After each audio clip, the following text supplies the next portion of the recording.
Hello guys, I'm going to follow up to my Consulate of the Sea videos with a guide on how to get the Mare Nostrum achievement while playing as Aragon. And while I've already got the achievement, I'm going to try to fill out the requirements again just to see if I can think of an easier way to do it.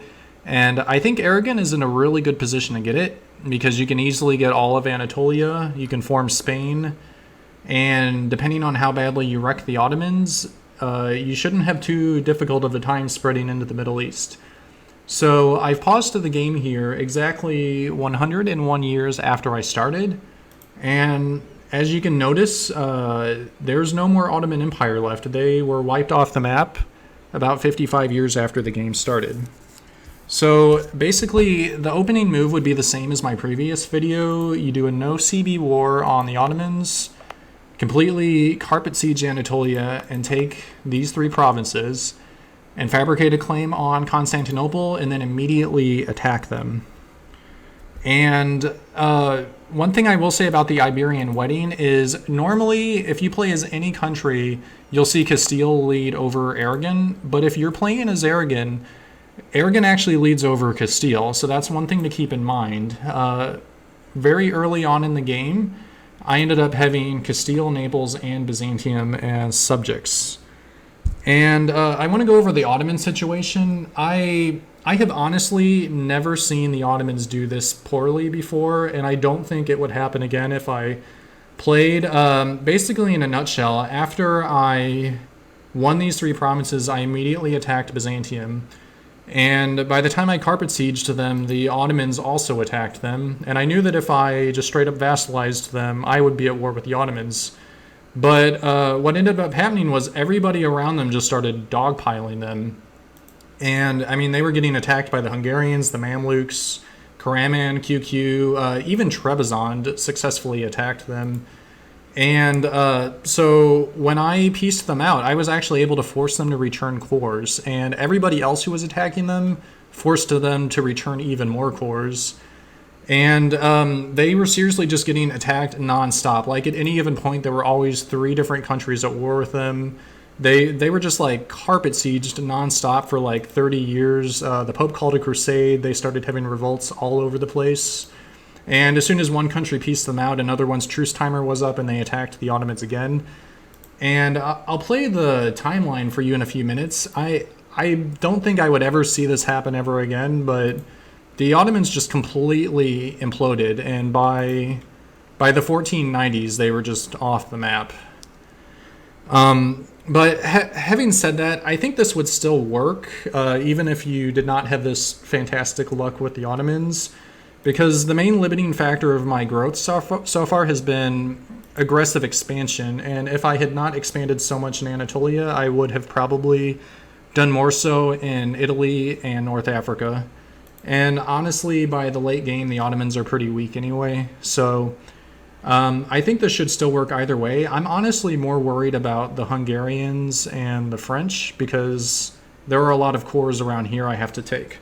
But I'm going to go over the political situation real quick. I just finished up a war with Tunis. I've got France as an ally, and I've got Mantua, Urbino, Naples, and Byzantium as subjects. And I'm basically going to try to diplomatically annex them and then pick up Milan and Theodoro. Just because, like I said, the aggressive expansion is my main limiting factor. So I'm going to try to expand diplomatically a little bit.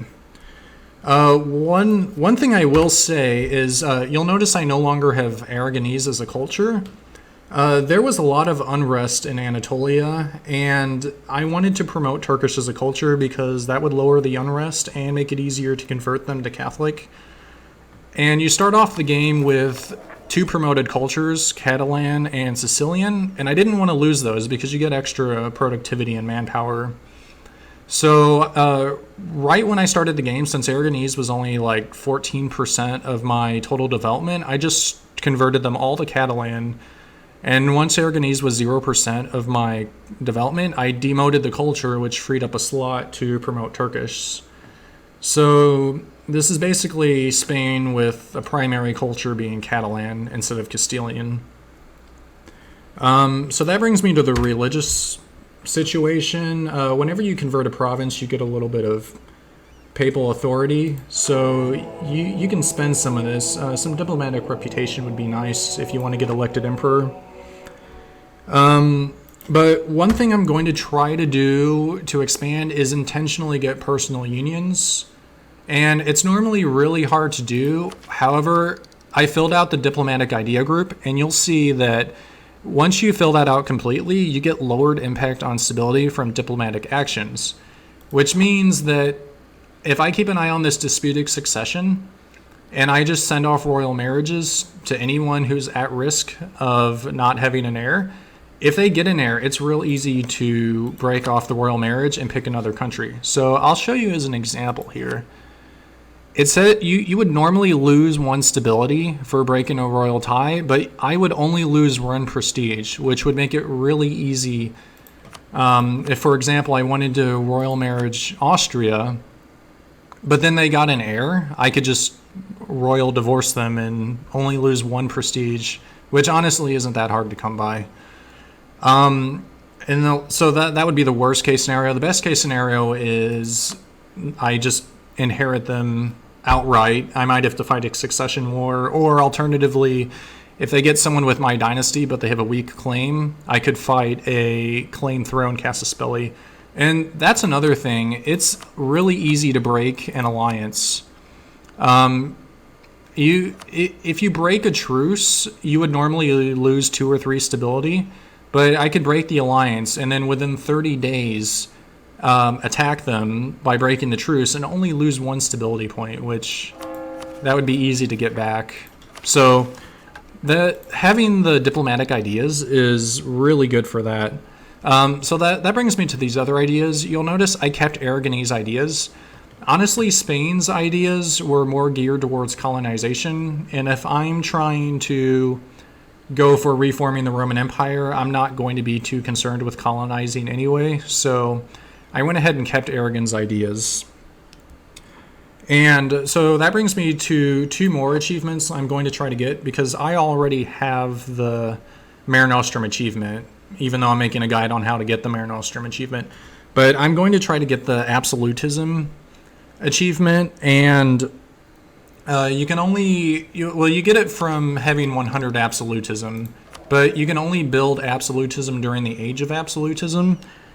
And you start off with a base value of 65. You get more for having an empire rank, which you automatically get for forming Spain. You get more for having 100% religious unity, which is really easy to get if you have a humanist idea group, which also helps with the unrest. You get more for being a great power, which honestly I don't think I'll have any trouble with that at this point. You get more for having a golden era. So I do plan to start a golden era during the age of absolutism. The way I plan to do it is to have 5 promoted cultures, which again, it helps to have the humanist idea group. Having 5 universities, which honestly, that's easy. You just build 5 universities. And then having a force limit of 200. And I don't think that'll be too difficult to do. The age of absolutism usually starts about 1610. And by then I'll be bigger. I'm filling out the quantity idea group, which once that's all filled out, that increases my force limit by 50%. And I've got so much money right now because of the centers of trade that I own that it would be really easy for me to build regimental camps and beef that up even more. Worst case scenario, I could also start a golden era by having 90 absolutism already. And if you're not familiar with golden eras, in each age there are requirements, and if you fill out 3 of them, you can start a golden era. And so basically that's why I'm going to promote 5 cultures, have 5 universities, and have a force limit of over 200. And if you want more information on absolutism, there's a Wikipedia article on it, but I'm going to try to get the absolutism achievement in this game. And then there's also an achievement for getting elected the Emperor of the Holy Roman Empire as Spain. I'm not going to try to become a member of it if I do get elected, because that will decrease the government rank to duchy, and then that would make it impossible for Spain to have 100 absolutism. But I am going to try to get elected. I will eventually fill out the influence idea group, which also gives more diplomatic reputation, which is really beneficial for getting elected. As you can see here, it's not entirely out of the question that I would get elected. And if I wanted to, I could even fire off some royal marriages and alliances, which again would be real easy to do because I can just easily break them with my diplomatic idea group. So in a nutshell, I'm going to try to get elected emperor. I don't want to fill out too many reforms because if I disallow internal wars, it's going to be harder for me to get all the territory I need to reform the Roman Empire. But some of these first few are pretty nice. I mean, legitimacy and core creation, that would be great. This tax income bonus would be great. But I do not want to go beyond the fourth reform because I want to be able to attack members of the empire.